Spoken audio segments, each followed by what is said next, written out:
Akhirnya saya sudah mendapatkan peraturan yang mewajibkan tes swab PCR untuk masuk ke Pulau Bali. Kalau itu lewat udara, untuk lewat darat kewajibannya menggunakan rapid test antigen. Ini sudah diatur. Kalau sebelum-sebelumnya kan kita baca di media itu pakai peraturan gubernur yang dikeluarkan oleh Gubernur Bali. Kalau ini adalah dari Satuan Tugas Penanganan COVID Nasional ini ya. Surat Edaran nomor 3 tahun 2020 tentang protokol kesehatan perjalanan orang selama libur Hari Raya Natal dan menyambut Tahun Baru 2021 dalam masa pandemi coronavirus disease 2019 atau COVID-19.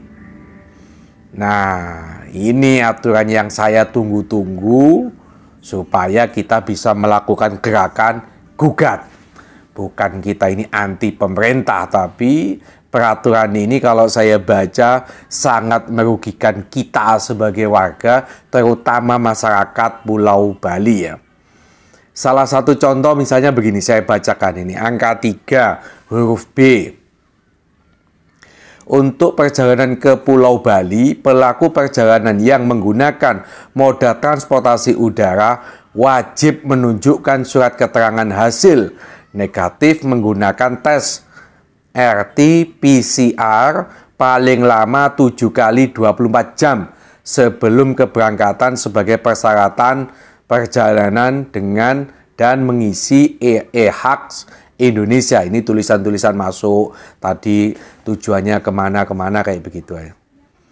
Nah, sedangkan pelaku perjalanan yang menggunakan moda transportasi darat atau laut baik pribadi maupun umum wajib menunjukkan surat keterangan hasil negatif menggunakan rapid test antigen.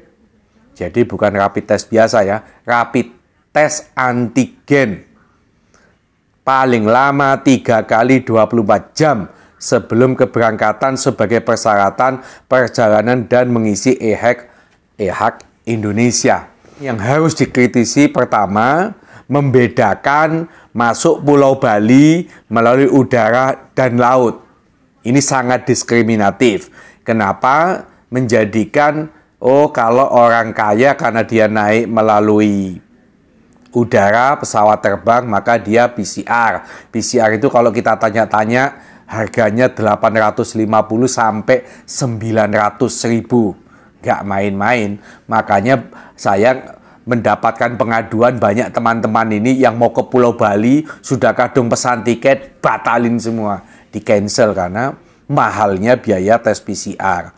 Teman-teman yang sudah kadung sewa bis, yang kadung mau rombongan pun banyak yang membatalkan untuk masuk ke Pulau Bali karena rapid test antigen itu paling murah yang saya tahu 250.000.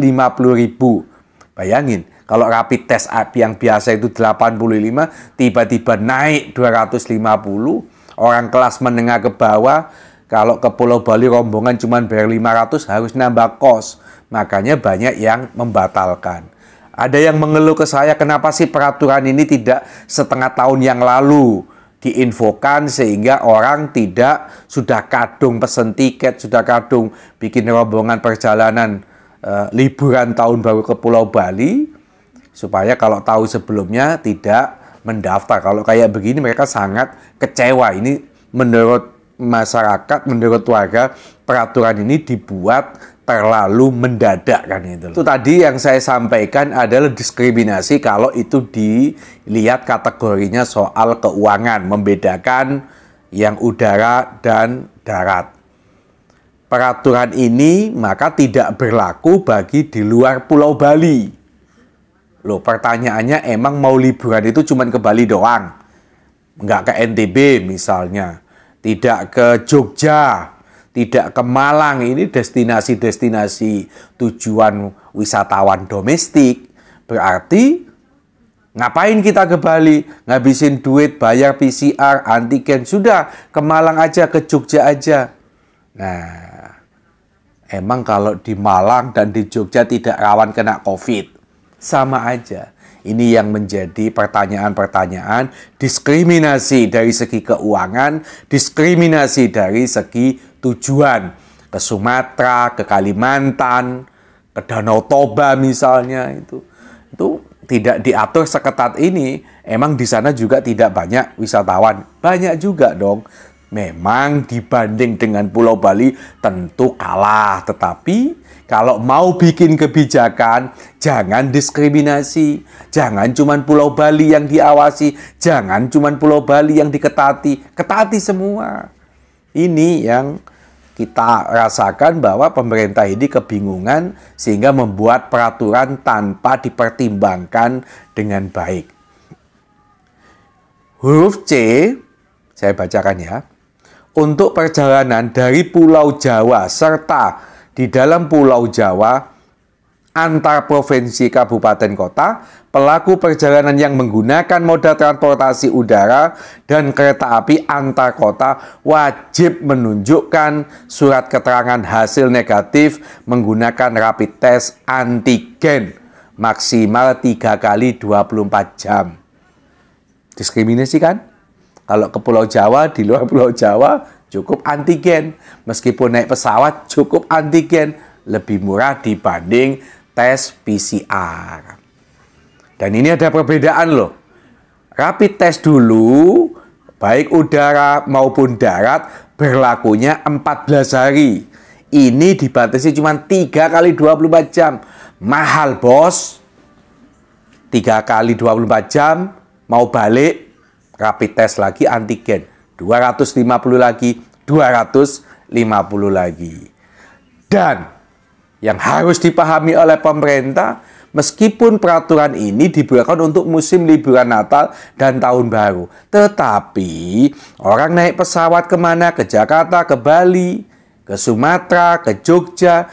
Itu tidak hanya soal liburan. Saya sekarang posisi di Jakarta. Bukan karena liburan, tapi karena pekerjaan. Cuman peraturan ini kan tentu mengatur untuk semuanya. Orang liburan kena, non liburan, yang penting dia keluar kota, yang penting dia naik pesawat, maka wajib rapid test antigen. Ke Pulau Bali, tes PCR. Untuk pelaku perjalanan yang menggunakan moda transportasi darat, baik pribadi maupun umum, dihimbau menggunakan rapid test antigen paling lama 3 kali 24 jam sebelum keberangkatan. Apa nggak diskriminasi lagi? Kalau naik pesawat tadi wajib, ke Pulau Bali wajib. Tapi kalau naik kendaraan di Pulau Jawa ini, lewat darat ya, baik itu pribadi, kita bawa mobil pribadi, maupun naik bis, dihimbau.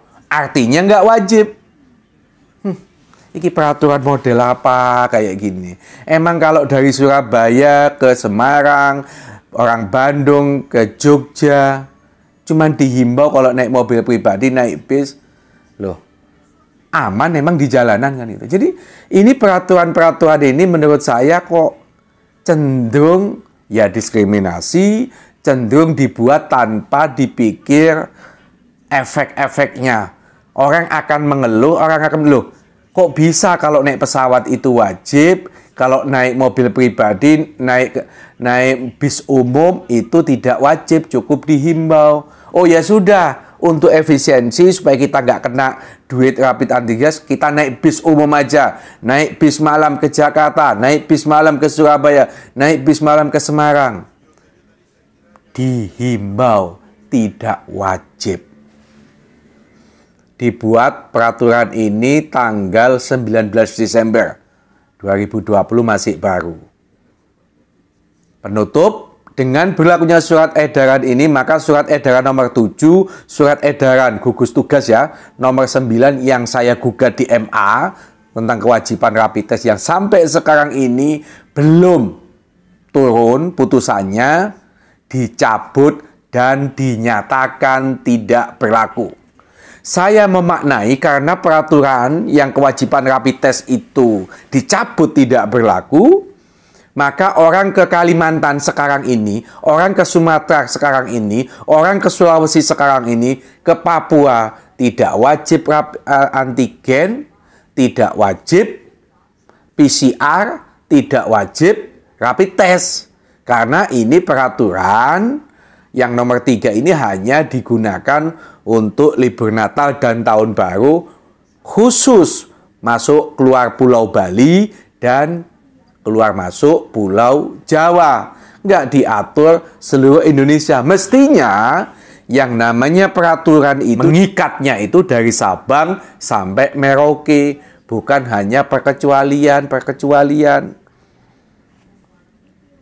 Surat edaran ini berlaku sejak tanggal ditetapkan sampai 8 Januari. Maka setelah tanggal 8 Januari, kembali ke surat edaran nomor 7, surat edaran nomor 9, yang kalau naik pesawat mewajibkan rapid test atau boleh memilih atau PCR. Naik kereta api juga begitu. Ayo, pilih yang mana? Dan saya kebetulan lagi di Jakarta, insya Allah besok maksimal Selasa, teman-teman, peraturan Satuan Tugas nomor 3 ini, surat edaran nomor 3 tahun 2020 dari Satuan Tugas Penanganan COVID-19 ini akan kita gugat ke Mahkamah Agung. Memang tidak ada jaminan 3 hari diputus, enggak. Tetapi saya ingin menunjukkan saja kepada pemerintah, mewakili suara masyarakat yang sama pola pikirnya dengan saya, bahwa kita melawan secara konstitusional, kita gugat ini di Mahkamah Agung. Kita berharap bahwa mau liburan Natal, mau liburan Tahun Baru itu tidak merugikan masyarakat, terutama daerah-daerah seperti Pulau Bali yang banyak bertumpu pada wisatawan baik itu domestik maupun luar negeri. Saran saya, kalau mengurangi ini supaya agar orang itu tidak keluar rumah, ya berlakukan jam malam. Itu yang paling efektif. Orang jauh-jauh datang ke Bali kalau diberlakukan jam malam, nggak bisa kemana-mana, nggak bisa menikmati malam Tahun Baru. Itu paling enak. Orang Bali juga seneng karena banyak wisatawan, tapi tidak mengganggu, tidak menjadikan munculnya banyak kerumunan orang.